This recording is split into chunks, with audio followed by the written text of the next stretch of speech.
Assalamualaikum warahmatullahi wabarakatuh. Sampurasun, Rahayu Biakta Bagja Waluya, Sandika Samakta Samapta, Tandia Hung Ahung, Rahayu Pratnya Jati Wisesa, Rahayu Swastiastu Nirmala Seda Malinglang. Teman-teman, perkenalkan nama saya Wahyudi Suherlan. Nah, saya asli dari Cisaat, Subang. Jadi saya hampir 12 tahun di Jakarta, harapan saya ingin membahagiakan orang tua awalnya. Ingin lebih maju dan lain sebagainya. Intinya ingin lebih bermanfaat. Karena memang saya ditempa di lingkungan adat dan buyut saya masih hidup 127 tahun. Jadinya ada semacam beban moral. Saya harus menjalankan adat tradisi semampu saya tanpa berseberangan atau menggurus keyakinan agama Islam itu sendiri. Pada akhirnya saya memutuskan daftar polisi waktu itu tahun 2009. Saya ketipu 125 juta, keluarga tepatnya. Di situ mulai retak orang tua saya, bercerai, saling menyalahkan. Pada akhirnya saya dari sisi manusianya saya kecewa karena orang tua ego di situ. Tapi saya nggak bisa berbuat banyak karena sering menasehati akhirnya percaya itu terjadi. Lalu di situ saya coba untuk menerima, tapi tidak sedalam konsep yang Bu Fika terangkan titik nol itu. Pada akhirnya setelah ketipu 125 juta yang menurut kami itu besar pada saat itu, saya memutuskan menikah. Menikah, terus pindah ke Jakarta. Nah di situ saya coba bersembunyi karena mungkin sekampung udah tahu jadi beban moral pribadi. Nah ditempalah di situ saya mula-mula ke Jakarta itu langsung kerja karena ada link koneksi. Nah di Jakarta saya melupakan semua, saya coba buat apa ya, membina lah rumah tangga yang baik menurut versi saya dan keyakinan saya pada saat itu. Akhirnya di Jakarta banyak yang saya alami, mulai kerja jadi OB, saya pernah jadi OB, jadi admin staff IT pernah, terus di Gramedia juga pernah, akhirnya di handphone. Di handphone itu karena waktu yang sangat banyak, akhirnya saya memutuskan ingin bermanfaat buat orang, kembali lagi naluri itu gitu. Pada akhirnya saya di situ memutuskan untuk ngebikin toko pusaka. Karena saya sangat cinta dengan budaya gitu. Itu kan mungkin naluri karena tempaan atau didikan dari dasar pola hidup pada saat itu. Akhirnya berhasil, alhamdulillah Allah menitipkan toko pusaka, 2 ruko di Cipondoh, di lampu merah.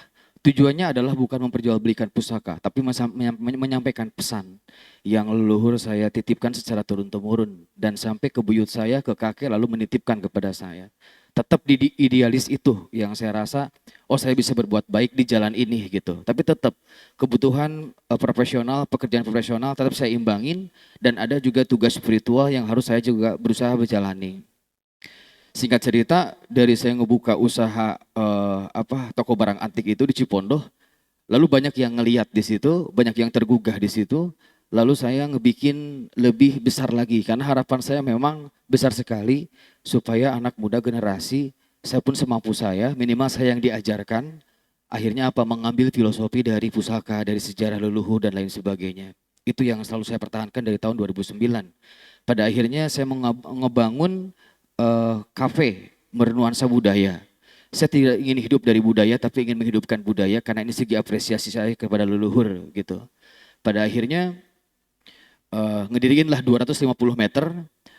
Akhirnya kita berpikir dari mana income ini ada. Pada akhirnya kita mendirikan ekonomi kreatif madu, DTG, cetak sablon kaos. Di bawah itu saya bangun semacam sumur dan hal-hal lain yang mengingatkan ke budaya. Nah, di situ di atas koleksi pusaka.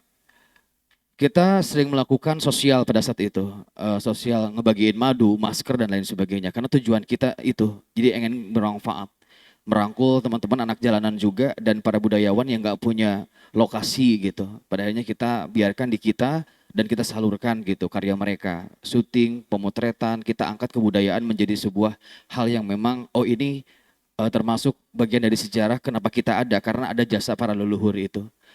Pada akhirnya saya dikudeta jelas. eh saya menamai KP itu Waraja. Wa itu kebijaksanaan. Wa itu adalah sosok yang mengayom. raja itu adalah bukan kita mengaku raja tapi sebagai sosok yang bijaksana gitu. Selama ini saya suka lupa akan kebijaksanaan, makanya saya bikin KP itu Waraja. Bisa di searching di Google juga gitu. Jadi memang kita dokumentasikan. Nah lalu saya dikudeta, tiba-tiba 3 orang yang saya patungan membikin Waraja itu tiba-tiba ngebikin perusahaan dengan nama Waraja Indonesia. Dan di Kepenting profile tuh nggak ada saya, sementara bergerak di general kontraktor gitu. Saya pun udah ngejual sawah, udah ngegerus tabungan buat kita patungan ngebeli lahan 250 meter dan ngebangun KP Budaya pada saat itu. Itu bagian dari cita-cita saya waktu itu. Akhirnya karena saya berteman dengan suami Teh Paramita Rosadi, tahu banget saya dikudeta dan lain-lain. Akhirnya saya direkrut sama Teh Paramita setahun di rumah Teh Paramita Rosadi sama Uli Siga Rosadi. Disitulah saya diperjalankan sama Allah keliling kemana-mana, hanya tinggal duduk saja gitu. Ke Bali, kemana, ke keraton-keraton yang ada di Nusantara. Mungkin berangkat dari frekuensi yang kita timbulkan, lalu Allah mengabulkan dengan frekuensi yang sama. Pada akhirnya ya corona, dan sempat ngediriin PT juga, PT Sri Gaharu Siliwangi, dan CV Travel juga, sempat survei ke Jogja juga, join kerja sama hotel apapun semampu kita pada saat itu karena dimentorin sama Teh Paramita. Cuma itu bukan apa ya, bukan menjadikan sebuah ini pasti berhasil. Mungkin karena ada abinsi waktu itu akhirnya runtuh semua karena dampak corona yang luar biasa. Akhirnya karena istri mungkin di situ apa ya, di situ tidak bisa menerima keadaan, saya digugat cerai. Sementara saya dekat sekali dengan anak, akhirnya saya cerai sama istri. Dan sebelum cerai memang udah gak harmonis karena mungkin kurang tahu wawasan titik nol ini, mungkin kalau memang skala kecilnya waktu itu, saya pun salah kurang mendidik. Pada akhirnya ya sudah eh, cerai gitu. Dan sekarang saya sepulang ke Subang nggak bawa apa-apa, semua saya tinggalkan di Jakarta. Di Subang saya depresi 1 bulan, sempat tiba-tiba saya sadar, tiba-tiba gendong tas gitu. Ibu saya nanya mau kemana, mau ke Jakarta. Di pikiran saya hanyalah ke Jakarta tuh ke Terminal Subang, terus ke Jakarta. Saya nggak berpikiran uang, oh mungkin ini cikal bakal gila gitu. Tapi saya di situ berhasil istighfar, pada akhirnya ibu mengingatkan, ini nggak bisa begini, kamu lagi keadaan gak stabil, udah jangan banyak pikiran dulu. 1 bulan saya ngurung di rumah, gak melakukan aktivitas apa-apa. Pada akhirnya di situ saya sadar bahwa Allah tidak akan merubah suatu kaum kalau kita tidak merubah diri kita sendiri. Saya patah karena anak, saya patah karena hubungan rumah tangga. Pada akhirnya ya sudah, saya mulai bangkit. Hal pertama yang saya lakukan adalah saya yang memang introspeksi diri, flashback. Mungkin banyak pengakuan seperti yang saya baru pertemukan pelajarannya di sini. Mungkin banyak ambisius yang memang beda tipis dengan pengakuan tadi. Pada akhirnya saya mengajak Pak Lurah Desa Cisaat gitu, namanya Lurah Suryana. Pak Lurah kita jarah, ketiga jarah menemukan kejadian spiritual. Ada geraman harimau lah gitu di lokasi itu. Pada akhirnya disitulah yang mendekatkan hubungan emosional saya dengan Pak Lurah. Ini nyata terjadi, mungkin ini bagian dari frekuensi atau pengalaman yang saya dapetin.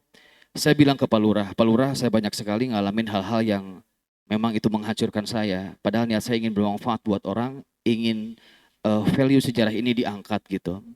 Pada akhirnya tolong sediakan rumah bagi saya, sediakan tempat bagi saya untuk saya menyimpan pusaka saya sehingga generasi tahu betapa susah payahnya leluhur datang ke Cisaat membawa ajaran Islam. Pada akhirnya orang Cisaat sendiri tidak tahu filosofinya, bukan saya merasa tahu, tapi ini segi atau langkah konkret kita mengapresiasi ke leluhur. Gitu teman-teman. Maaf kalau terlalu idealis di budaya karena mungkin ditempah oleh itu. Pada akhirnya kata Lurah Suryana, nanti ke depan insya Allah Allah akan mempermudah, yakin saja. Gak lama kemudian saya lagi diam, tiba-tiba dipanggil sama Kang Aib, Mbak Vika sama Kang Aib. Kang dari mana? Tadinya saya mau minta tolong supaya uang saya itu bisa diambil karena dokumentasi, kwitansi itu jelas. 12 tahun itu nggak diungkit karena saya butuh uang juga pada saat itu buat bayar hutang, buat resiko anak gitu. Pada akhirnya bukan ke situ. Itulah yang mungkin Allah tunjukkan dulu. Pada akhirnya ternyata ini nilainya. Nah, Kang Aib bilang kok pakai ikat kepala? Enggak, ini karena dari Baduy aja ada sanatnya dan filosofi orang Baduy pakai ikat kepala ini supaya kita istilah kata bisa menasihati diri sendiri dan mungkin sedikit menasihati orang semampu kita tanpa menggurui. Makanya selalu pakai karena saya gampang lupa biar saya ingat itu aja. Ini ikat kabuhunan namanya. karena Kang Ayep senang budaya juga, ngelihat iket ini, saya diundanglah ke kafe Kang Ayep namanya Klop Kopi. Nah di situ Kang Ayep langsung mengundang saya di desa. Nah ada Kang Pikri dan tim Warna Wisata yang saya nggak tahu itu ada acara apa gitu. Saya tiba-tiba duduk, diberikan kesempatan bicara, lalu tadi sedikit informasi dan sedikit menyampaikan harapan saya akan berdiri museum kalau bisa dengan akses jalan ini.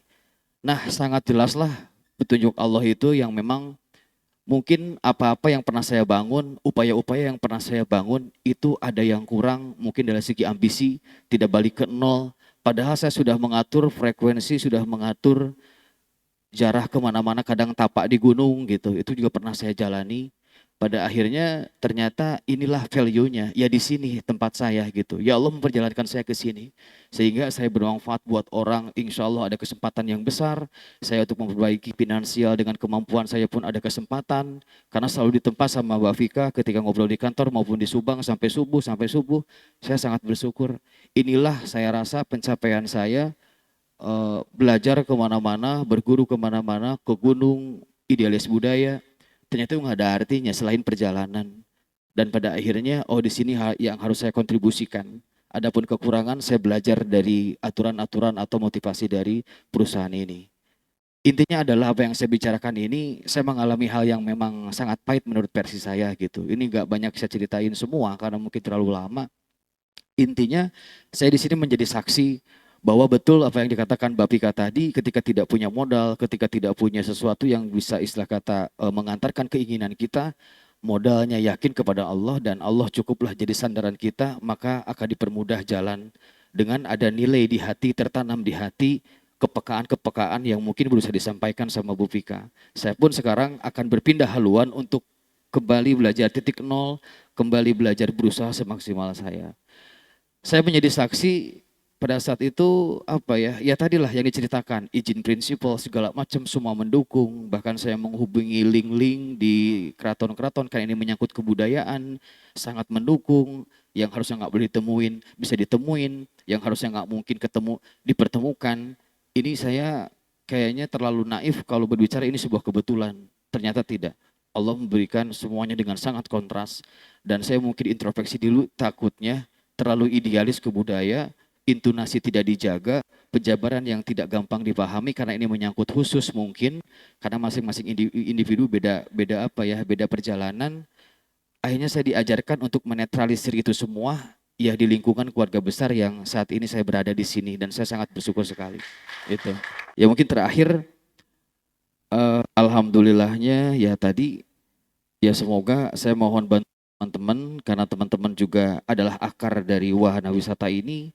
Tiada lain niat kita ingin apa ya menebar kebaikan, ingin hidup lebih manfaat, tidak hanya menyiapkan kapasitas untuk menghidupi diri dan keluarga, ternyata saudara kita bukan hanya kita dan keluarga tapi orang lain di luar sana. Mungkin dengan upaya itu, dengan niat itu dan konsep titik nol tadi, Allah akan mempermudah semuanya. Mungkin ini yang terlewat oleh saya gitu. Betapa saya pedenya kadang-kadang bicara depan sultan, depan raja, saya ke keramat manapun saya menemukan kejadian spiritual, saya pernah ngulik ilmu itu, ternyata itu nggak ada manfaat selain mungkin memperjalankan saya ke keluarga besar ini, itu aja. Dan semoga teman-teman semua doa fi doa, ya mudah-mudahan ke depan tidak ada suatu permasalahan, suatu trouble yang berarti, itu hanya sebuah ujian. Kalau kata Kang Pikri bilang, jangan terjebak dari kemasan kegagalan. Itu pun mengingatkan filosofi desa saya sendiri.